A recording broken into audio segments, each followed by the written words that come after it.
সুপ্রভাত বন্ধুরা, আজ 23 মার্চ সোমবার। শুরু করছি চিন্তনের মুখ্যবার্তা। আজকের মুখ্যবার্তার বিশেষ বিশেষ বিভাগগুলি: আন্তর্জাতিক সংবাদ, দেশের সংবাদ, রাজ্যের সংবাদ, বিনোদন দুনিয়ার সংবাদ এবং খেলার সংবাদ। আন্তর্জাতিক সংবাদ: ইরানের গ্যাস ক্ষেত্রে ইসরায়েলি হামলার পর কাতারের তরলীকৃত প্রাকৃতিক গ্যাস এলএনজি স্থাপনায় তেহরানের হামলায় স্থাপনাটির রপ্তানি সক্ষমতার 17% ক্ষতিগ্রস্ত হয়েছে। এই ক্ষতি কাটিয়ে উঠতে ও স্থাপনা মেরামত করতে 3 থেকে 5 বছর লাগতে পারে। বৃহস্পতিবার বার্তা সংস্থা রয়টার্সকে দেওয়া এক সাক্ষাৎকারে কাতার এনার্জির প্রধান নির্বাহী কর্মকর্তা সাদ আল কাবি একথা জানিয়েছেন। প্রসঙ্গত, গত বুধবার ভোরে ইরানের সাউথ পার্টস গ্যাস ক্ষেত্রের একটি পেট্রোলিয়াম কমপ্লেক্সে বিমান হামলা চালায় ইসরায়েল। এটি বিশ্বের বৃহত্তম প্রাকৃতিক গ্যাস ক্ষেত্র। এটির একটি অংশ কাতারের সাউথ পার্টস গ্যাস ক্ষেত্রে হামলার জবাবে সৌদি আরব, কাতার, কুয়েত এবং সংযুক্ত আরব আমিরাতে জ্বালানি ক্ষেত্রে পাল্টা হামলা চালিয়েছে ইরান। যত যুদ্ধ তত লাভ আমেরিকান যুদ্ধাস্ত্র নির্মাণকারী ধনকুবের ব্যবসায়ীদের। আরব মিত্রদের কাছে $20,300 কোটি অস্ত্র বিক্রির অনুমোদন দিল যুক্তরাষ্ট্র। বৃহস্পতিবার মার্কিন পররাষ্ট্র বিভাগ থেকে কংগ্রেসের কাছে পাঠানো একটি নোটিশ থেকে এই তথ্য জানা গেছে। নোটিশের তথ্য মতে সংযুক্ত আরব আমিরাতের কাছে $800 কোটি বেশি সমমূল্যের আকাশ প্রতিরক্ষা ব্যবস্থা এবং সংশ্লিষ্ট সরঞ্জাম বিক্রি করা হবে। এর মধ্যে ড্রোন, আকাশ থেকে আকাশে নিক্ষেপযোগ্য ক্ষেপণাস্ত্র এবং F-16 যুদ্ধ বিমানের গোলা বারুদ রয়েছে। কুয়েতের কাছেও $8 বিলিয়ন বা $800 কোটি সমমূল্যের সামরিক সরঞ্জাম বিক্রি করা হবে। এতে রয়েছে ক্ষেপণাস্ত্র, প্রতিরক্ষা ব্যবস্থা ও র্যাডার সিস্টেম। আর জর্ডানের জন্য $7.5 কোটি বিমান ও গোলা বারুদ সহায়তা অনুমোদন দেওয়া হয়েছে। ইসরায়েলের পরমাণু কেন্দ্রে ক্ষেপণাস্ত্র ও জল শোধনাগারেও হামলার হুঁশিয়ারি। ট্রাম্প হুমকি দিতেই আরও আগ্রাসী হল ইরান। সম্প্রতি ট্রাম্প হুঁশিয়ারির সুরে জানিয়েছিল 48 ঘন্টার মধ্যে ইরান যদি হরমুজ প্রণালী না খুলে দেয় তাহলে ইরানের বিদ্যুৎ কেন্দ্রগুলিকে নিশ্চিহ্ন করে দেওয়া হবে। আর তারপরেই পাল্টা হুমকি দিল ইরান। ডোনাল্ড ট্রাম্পের হুমকির পরেও দমার কোনো লক্ষণ নেই, বরং আরও আগ্রাসী হওয়ার ইঙ্গিত দিল ইরান। শনিবার তারা ইসরায়েলের ডোমোনায় ব্যালিস্টিক ক্ষেপণাস্ত্র দিয়ে হামলা চালিয়েছে। এই শহরেই রয়েছে ইসরায়েলের বৃহত্তম পরমাণু গবেষণা কেন্দ্র। শনিবারই ইরানের নাতানাজ পরমাণু কেন্দ্রকে নিশানা বানিয়েছিল ইসরায়েল এবং আমেরিকা। মনে করা হচ্ছে সেই হামলার বদলা নিতে ইসরায়েলের ডেমোনা শহরে সামিন পেরেজ পরমাণু গবেষণা কেন্দ্রকে লক্ষ্য করে ক্ষেপণাস্ত্র ছুড়েছে ইরান। যদিও তা পরমাণু কেন্দ্রের বেশ কিছুটা দূরে আছড়ে পড়ে, ধ্বংস হয়ে যায় সেখানকার সমস্ত বহুতল পরিকাঠামো। মোস্তাফা খোমেনি কোথায়? ইরানের সর্বোচ্চ নেতার একযোগে খোঁজ চালাচ্ছে মার্কিন গোয়েন্দা সংস্থা সিআইএ এবং ইসরায়েলি গোয়েন্দা সংস্থা মোসাদ। মোস্তফাকে খুঁজে বার করার হুমকি দিয়েছিল এই দুই দেশ। ইরানের বিরুদ্ধে সামরিক অভিযানে 4 সপ্তাহ হয়ে গেলেও এখনও তার হদিশ পায়নি সিআইএ এবং মোসাদের মতো দুর্ধর্ষ গোয়েন্দা বাহিনী। তবে তাদের দাবি মোস্তফা বেঁচে আছেন, কিন্তু তার হাতে ইরানের ক্ষমতা নেই। দ্য জেরুজালেম পোস্টের কাছে ইসরায়েল প্রশাসনের এক সূত্র দাবি করেছে বর্তমানে ইরানকে পরিচালনার ক্ষমতা রয়েছে রেগুলেশনারি গার্ড কোডের হাতে। আমেরিকার পশ্চিমাঞ্চলে গত 500 বছরের রেকর্ড ভাঙল শুক্রবারের তাপপ্রবাহ। ক্যালিফোর্নিয়া, অ্যারিজোনা রাজ্য সীমান্তের নিকটবর্তী মরু অঞ্চলে 4টি স্থানে ওই দিন 44.4 ডিগ্রি সেলসিয়াস তাপমাত্রা ছিল, যা মার্চ মাসে অভূতপূর্ব। দক্ষিণ কোরিয়ার ডোজন শহরে গাড়ির যন্ত্রাংশ তৈরির কারখানায় অগ্নিকাণ্ডে অন্তত 14 জনের মৃত্যু হয়েছে, 60 জন মারাত্মক আহত, কয়েকজন নিখোঁজ। আগুন লাগার সময় অন্তত 170 জন কর্মী কর্মরত ছিলেন বলে জানা গেছে। আসছি দেশের খবরে। সিপিআইএম এর একক উদ্যোগে প্রায় 1 মাস ধরে উত্তর ভারতের প্রতিটি রাজ্যে জন আক্রোশ জাথা হয়েছে। সেই জাথাগুলির সম্মিলিত পরিণতি ঘটতে চলেছে মঙ্গলবার দিল্লির রামলীলা ময়দানে জন আক্রোশ সমাবেশের মধ্যে দিয়ে। এই সমাবেশকে সর্বতোভাবে সফল করে তোলাই এখন মূল লক্ষ্য। রবিবার সাংবাদিক সম্মেলনে এই কথা জানালেন সিপিআইএম এর সাধারণ সম্পাদক এম.এ. বেবি। 27 ফেব্রুয়ারি থেকে 20 মার্চের মধ্যে 213 দিন ধরে 33টি জাথা জম্মু ও কাশ্মীর, হিমাচল প্রদেশ, উত্তরাখণ্ড, পাঞ্জাব, হরিয়ানা, রাজস্থান, গুজরাট, মধ্যপ্রদেশ, ছত্তিশগড়, ঝাড়খণ্ড এবং বিহারে অনুষ্ঠিত হয়। এই সময়কালে 1000-এরও বেশি জনসভা হয়েছে। সব মিলিয়ে 1.5 লক্ষেরও বেশি মানুষ জাথা এবং সমাবেশে অংশগ্রহণ করেছেন। এদেশে ইরান যুদ্ধের প্রভাব আগেই পড়েছে গৃহস্থের হেসেলে।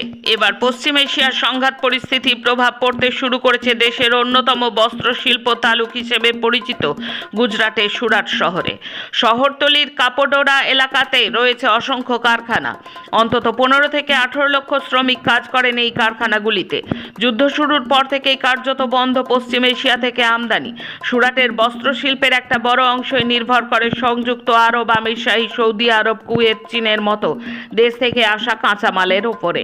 সমুদ্রপথ অবরুদ্ধ থাকায় পশ্চিম এশিয়া থেকে মনোইথাইলিন গ্লাইকল, পিউরিফাইড টেরিপাথালিক অ্যাসিডের মতন কাঁচা মাল আসা বন্ধ হয়ে যাওয়ায় তার প্রভাব পড়তে শুরু করেছে উৎপাদনে। বিদেশ থেকে আমদানির ক্ষেত্রে শুধুমাত্র ভরসা এখন চীন। তবে কারখানা মালিকরা জানাচ্ছেন উৎপাদন পুরোপুরি বন্ধ হয়ে যাওয়ার মতো পরিস্থিতি এখনো তৈরি না হলেও কাঁচামালের দাম বাড়ছে হু হু করে। এই পরিস্থিতিতে উৎপাদন স্বাভাবিক রাখা আর কতদিন সম্ভব হবে তা নিয়ে চিন্তায় আছে বস্ত্রশিল্প সংগঠনগুলি। যোগীরাজ্য উত্তরপ্রদেশ এখন অপরাধীদের মুক্তাঞ্চল। কলেজের মধ্যে সহপাঠীর গুলিতে মৃত্যু হলো এক পড়ুয়ার উত্তরপ্রদেশের বারাণসীতে। শুক্রবার দুপুরে এই ঘটনার জেরে কলেজ চত্বরে তুমুল উত্তেজনা ছড়িয়ে পড়ে।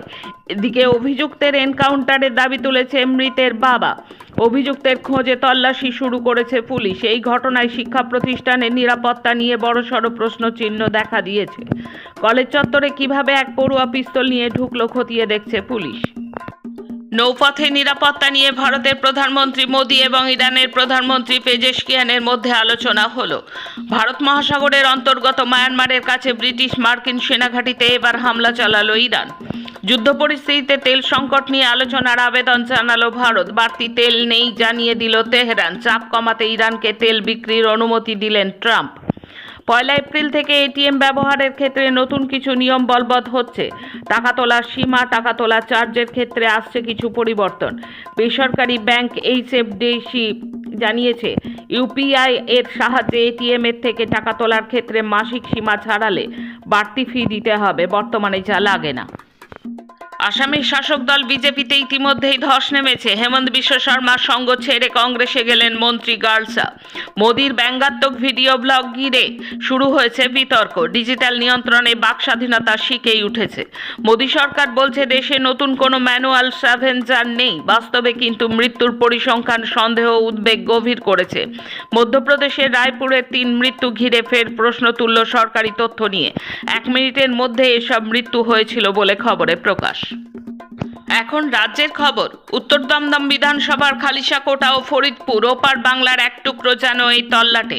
দেশভাগের সময়ে বহু মানুষ এপারে চলে এসেছিলেন। এই এলাকায় উদ্বাস্তু পরিবার বহু। এই এলাকায় উত্তর দমদম পৌরসভার মধ্যে রবিবার এখানেই বামফ্রন্ট মনোনীত সিপিআইএম প্রার্থী দীপশিতা ধর প্রচারে ঘুরলেন বাড়ি বাড়ি। উত্তর দমদম পৌরসভা এলাকায় একদিকে যেমন উদ্বাস্তু কলোনি রয়েছে, আর একদিকে রয়েছে সংখ্যালঘু মানুষের বসবাসও। এই এলাকা ভৌগোলিকভাবে ছুঁয়েছে বিমানবন্দরকে। পাশ দিয়ে বেরিয়ে গেছে যশোর রোড, আবার দিল্লি রোডেও এই বিধানসভার ওপর দিয়ে গেছে। স্থানীয় অর্থনীতি এবং জনজীবনে তার প্রভাব আছে। বিরাটি স্টেশনের সংলগ্ন খালিশাকোটা এলাকা 19 নম্বর ওয়ার্ডে পাকা পরিকল্পিত নিকাশি ব্যবস্থা নেই জানিয়েছেন স্থানীয়রা। বর্ষার জলে ভেসে যায় এলাকা, আর বর্ষার আগে রাস্তা কোনো রকমে ঠিক করা হয়। এলাকায় রয়েছে পরিশ্রুত পানীয় জলের সমস্যা। নলবাহিত জলে প্রচুর আয়রন। ক্ষোভ জানিয়ে বলছেন স্থানীয় অনেকেই। এই এলাকায় প্রতিটি বাড়ির আলাদা নম্বর নেই, পৌরসভা ব্যবস্থা করেনি, রয়েছে যথেষ্ট ক্ষোভ। প্রচারের মাঝেই দেখা গেল পাশাপাশি 2টি গলিতে রয়েছে ব্লিঙ্কিট ও জেপ্টোর হাব। সেখানে গিগ শ্রমিকদের সাথেও কথা বললেন দীপশিতা তাদের জানালেন যে বিধানসভার ভেতরে গিগ শ্রমিকদের কথাও পৌঁছে দিতে চায় বামপন্থীরা। চৈত্রের ঘূর্ণাবর্তে দক্ষিণবঙ্গের বিস্তীর্ণ অংশে ঝড় বৃষ্টি হয়েছে। তার ফলে দক্ষিণবঙ্গের প্রায় সব জেলাতেই তাপমাত্রা উল্লেখযোগ্য পতন ঘটেছে। গত 48 ঘন্টার বৃষ্টিতে বাঁকুড়া, পুরুলিয়া, বীরভূম, মুর্শিদাবাদ এবং 2 বর্ধমানের মতো পশ্চিমাঞ্চলের জেলাগুলিতেও পারদ স্বাভাবিকের চেয়ে অনেকটা নিচে নেমেছে। তার প্রভাবে এক ধাক্কায় পারদ নামলো অনেকখানি। কলকাতা শহরের পারদ নেমে গেল 11 ডিগ্রি। রবিবার সকালে কলকাতার সর্বনিম্ন তাপমাত্রা ছিল 19.7 ডিগ্রি সেলসিয়াস, স্বাভাবিকের চেয়ে 4.4 ডিগ্রি কম। শনিবার দিনের সর্বোচ্চ তাপমাত্রা ছিল 23.2 ডিগ্রি সেলসিয়াস, স্বাভাবিকের চেয়ে তা 11 ডিগ্রি কম। শুক্রবারও শহরের সর্বোচ্চ তাপমাত্রা উঠেছিল 30 ডিগ্রি পর্যন্ত। রাজনীতিতে শেষ কথা মানুষই বলে, আর এই ধ্রুব সত্যকে মেনে জনমত গঠন আর আমজনতার মন জয়ে রাজনীতিকদের কসরতের শেষ নেই। একসময় সভা সমাবেশ, দেওয়াল লিখন বা মিছিলেই সীমাবদ্ধ ছিল প্রচারের পরিধি। পরে এলো বৈদ্যুতিন মাধ্যম, ইদানিং দাপট দেখাচ্ছে সোশ্যাল মিডিয়া। মাধ্যম বলছে লক্ষ্য কিন্তু সেই একই, ভোটারের ড্রয়িং রুম বা হেসেলে সেধিয়ে যাওয়া। কখনো সেই প্রচেষ্টায় থাকে সহমর্মিতার ছোঁয়া, আবার কখনো তা হয়ে ওঠে চূড়ান্ত হাস্যরসের খোরাক। সম্প্রতি বাংলা নির্বাচনী আবহে এমন কিছু খণ্ডচিত্র ধরা পড়েছে যা নিয়ে চর্চা তুঙ্গে। পরশুরার তৃণমূল প্রার্থী ভোটারদের বাড়ি গিয়ে প্রার্থী নিজে হাতে তুলে নিলেন বেলুন চাকি। কর্মীরা স্লোগান হাঁকলেন হেসেলের ভেতর।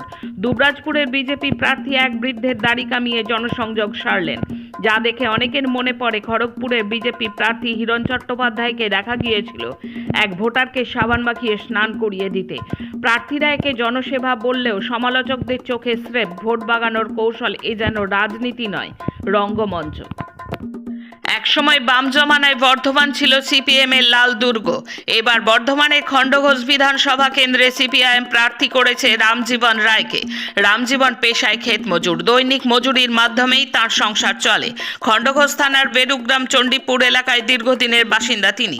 সংসারে বৃদ্ধ বাবা মা ছাড়াও আছেন স্ত্রী ও 2 সন্তান। ছেলে কলেজে পড়ে, কন্যা সন্তান বয়সে অনেকটাই ছোট। গত 25 বছর আগে তিনি দলের সদস্য পদ পেয়েছিলেন।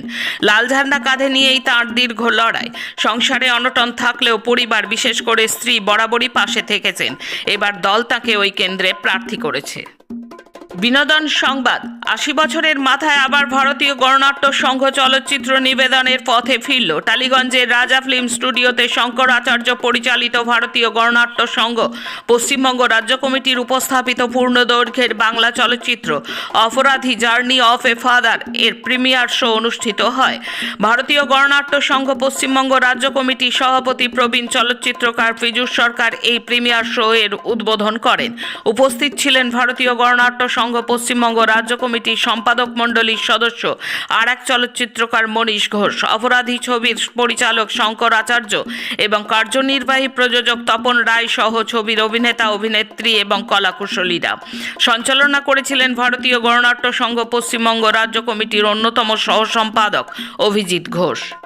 শেষে খেলার খবর। ভারতীয় স্কোয়াড সেন্সেশন অনাহত সিং মুম্বাইয়ে অনুষ্ঠিত জেএসডব্লিউ ইন্ডিয়ান ওপেন 2026-এ নিজের মুকুট ধরে রেখে ইতিহাস গড়েছেন। অনাহত মিশরের বিশ্ব র্যাঙ্কিংয়ের 29 নম্বর খেলোয়াড় আনা মোয়াতাজকে 3-1 সেটে পরাজিত করেন। আজকের মুখ্য বার্তা এই পর্যন্ত। নমস্কার।